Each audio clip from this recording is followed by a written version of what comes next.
Honours even at the Emirates and honours even at the Bernabeu. 2-2 at the Emirates, 3-3 at the Bernabeu. A night of stunning goals and entertainment. So many questions, though, to ask about the Arsenal result and the Arsenal performance against Harry Kane's Bayern Munich. Post-match, Mikel Arteta rolled up and he was asked if his team's inexperience at this stage in Europe had come to the fore. I don't know, but obviously that created some insecurity in the team because we have give them things that they have to earn it, and then you start to defend open space against teams that they have a huge capacity to hurt you there. But afterwards, I think we reacted well, and we never gave up. Thank you to the crowd again for the atmosphere. It was unbelievable. And we go again in Munich. They go again in Munich. But Danny, was it a case of Arsenal in unknown territory here as far as where they're at now in this European tournament, up against Bayern Munich, who have serious nous in Europe at this stage? I think there was occasions in the first half where it was a bit frenetic, chaotic, if you like, in a first half of a 4-half game, if you like. They got the early goal, phenomenal, and then it didn't settle. And they were still on top of them. Maybe they felt like they could, really go over them, if choice of a better word. Yeah. But it's fine lines in football. The reality is, the goal they got back, I mean, it was a good goal actually, but there's little mistakes you make, which isn't necessarily about tactics. I think Gabriel gave a ball away or Kiwior missed it, whichever way you want to look at it. And Sane was on fire. I mean, we know how good he is, but he was causing them real problems. Yeah. I think it's an opportunity missed. Do you think the occasion got to them?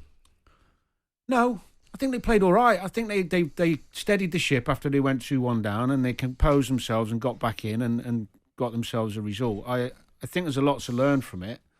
It wasn't their best performance, but it's certain. I don't think they froze. No, I think they just got done by a very, very good attacking side. Counter-attack side who sucked them in a little bit at times, but. Overall, they're still in the tie. They've got a great opportunity. Munich aren't brilliant at the moment. It's a 50-50 game still. Yeah, Simon, did I hear you say you still take them to go through? I do. I still think that it's not an ideal result. You'd like to come away from the first leg, especially when it's at home, with a significant victory to put the onus on Munich. But Munich have got the onus on them. They've got to play in front of their home crowd with a season that's falling apart domestically. So they're not going to be able to just sit in and play a brand of football that Arsenal won't like. I look at the setup yesterday. I think that it's one thing playing Kiwior against Burnley. It's another thing playing him in a Champions League game. I think he got exposed a few times. I think Arsenal, like Danny says, they were a little bit frenetic. They had hold of the game. The momentum and the energy in the stadium was quite significant. And it literally went out like a balloon. It went down the moment that Bayern Munich scored. I think there's still lots in this tie for Arsenal. I still pick them to overcome Munich. I don't think Munich are a great side. I think they're okay. I think Harry Kane is a phenomenal player, and the more you see of him, the more you regard him at the highest level, because he's almost Bergkamp-esque in some of the balls that he knocks off now.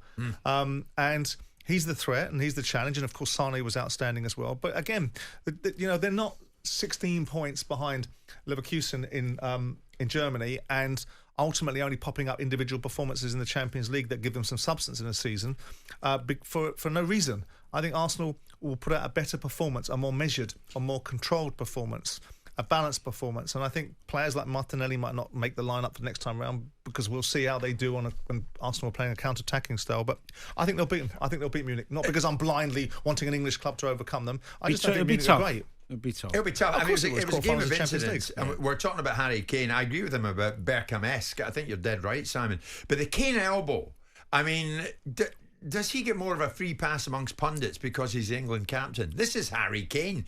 Can't send him off. I don't think that was a sending off at all. You don't? No. But I think... It was cynical, wasn't it? I think... I don't think so. I didn't see him. He had him in his sights. No, not for me. I think there's a difference between that, what you just did, that pointing the elbow at someone and actually putting your arm up to protect yourself ready to get hit. And I think that's what it was. I do agree, though, that players are treated differently based on reputation. Yeah, 100%. We saw that the weekend with Tottenham when Maddison got away with the punch. If that was Romero, who's gone? Right. So Kane's reputation helped him last night? Probably. A little bit, maybe. Yeah. I mean, it's human nature. How can it not? Yeah. I mean, Andy McCoy made the observation straight away, didn't he? When he was commentating on it, he turned around and said, "Ooh, I don't like that." He's looked at him. He's gone with his arm. I'm not sure. Yeah, about but that. you do. The thing is, you look to know when someone's coming, and then. Oh, I know that, but I'm talking about a pundit, because what Jim's characterisation was: does Harry Kane get a pass with pundits in the media? Here's one that said that potentially it was challenged. Ali brought it up. The only one that should really be relevant is not the pundits, is the referee.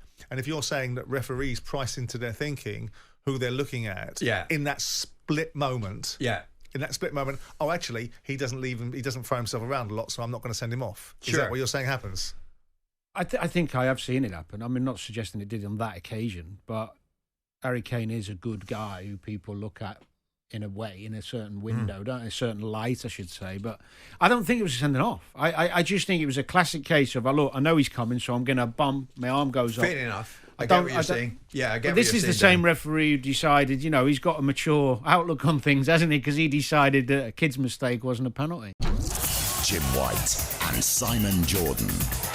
Monday to Friday mornings from 10 on AM, on DAB, via the talkSPORT app and on your smart speaker. talkSPORT.